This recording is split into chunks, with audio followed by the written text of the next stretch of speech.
Dracula! HyperdriveMTG.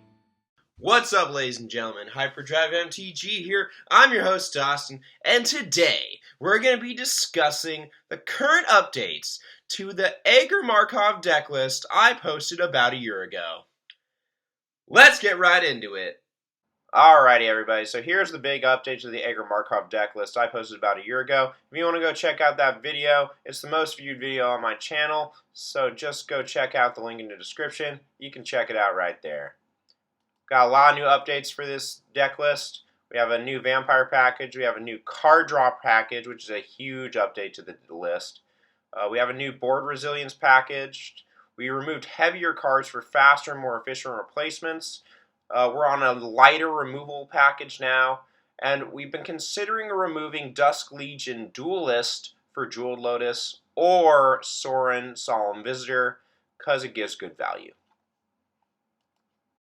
So there aren't a lot of new vampires that we've added to the list, but we have done some modifications towards the strategy. There's a lot more 1+1 counter synergy now. We use Holy Frazzle Cannon, the flip side of Invasion of New Capenna, and other ways to put 1+1 counters on creatures to make use of this new vampire called Dusk Legion Duelist, which gives consistent card draw throughout multiple turns and multiple rotations. We've also gotten some lower drop vampires that give us more consistent damage, like Creeping Bloodsucker and Vran, which through turn rotation does a lot of damage. Vran allows you to Blood Artist people while sacrificing creatures on other people's turns in order to make them lose more life. It is a good way to give consistent damage, and if you do the math in a 4-player game, you're going to do 8 damage per rotation. The last thing I want to mention in the creature package is that Felissa is still an all-star of this deck. Having 1+1 counter synergy with her and the commander and a bunch of other cards in the deck make this card really powerful with sack outlets. We have a flurry of new cards that are undercosted for new card draw. Chivalric Alliance, Dawn of the New Age is insane. Blood for the Blood God is damage and card draw. Black Market Connections is just an awesome card and really good. Horn of the Mark is amazing.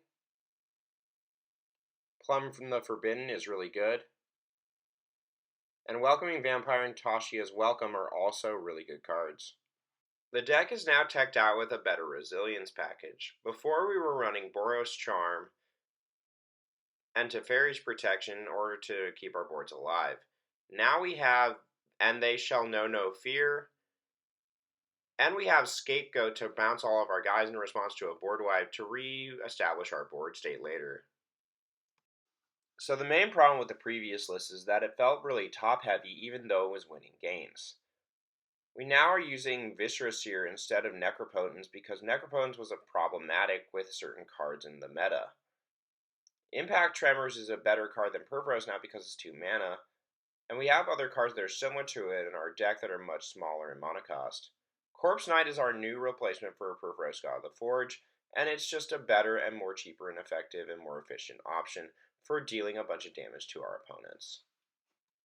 The last thing I want to mention, guys, is that a lot of these cards were cut for removal options in our new list. The sacrifice was that we would have less removal, but we get a better early game and late game resilience in our games that we play. Henceforth, the deck's more balanced in terms of gameplay now, and outputs more damage more quickly, and in late game as well. As always, if you guys have any comments or questions, leave them in the comments below. If you want to check out the deck list is in the description. Make sure to like, share, and subscribe, and as always, stay hyper.